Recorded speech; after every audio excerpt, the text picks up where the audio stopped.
Welcome to the third episode of Tales of Cuba. Today, we dive deep into the Spanish colonization of Cuba. After Columbus went back to Spain to show his discovery, there was no time to lose, and in no time there were majestic ships anchored offshore, Spanish soldiers disembarking with a mission: conquest and colonization. Let us begin our journey in 1511.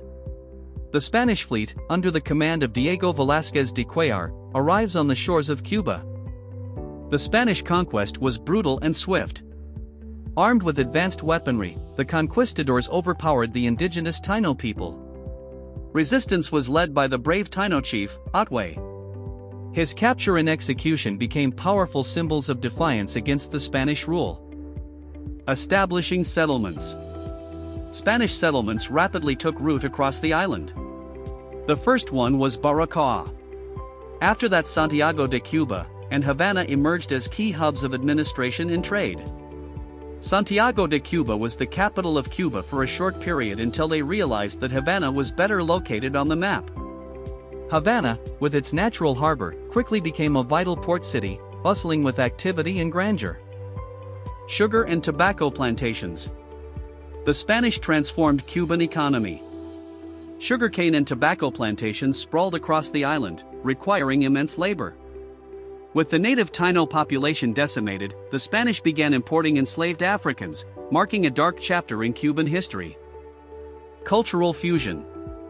A unique Cuban culture began to form as African traditions, languages, and religions merged with Spanish and indigenous influences.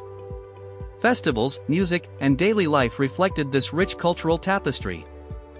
Hierarchical society. Cuban colonial society was rigidly hierarchical, with Spanish-born officials at the top, followed by Creoles, free people of color, enslaved Africans, and the remaining indigenous people. This stratified system fostered deep divisions. Catholicism's influence. Catholicism played a central role in colonial life. Grand cathedrals were built, serving as spiritual and social centers, while missionaries worked to convert the local population.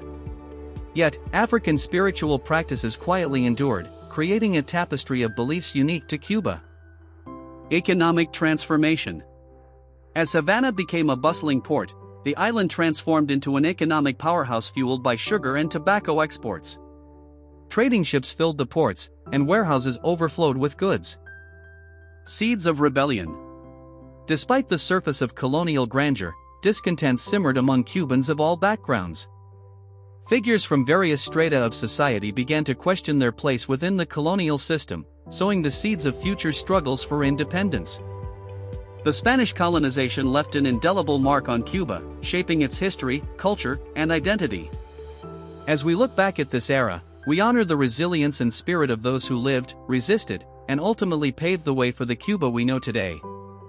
Thank you for joining us on this journey through Tales of Cuba.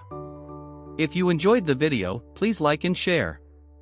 For more in-depth stories, check out our book available on Amazon. Stay tuned for more episodes as we continue to explore the fascinating history of Cuba.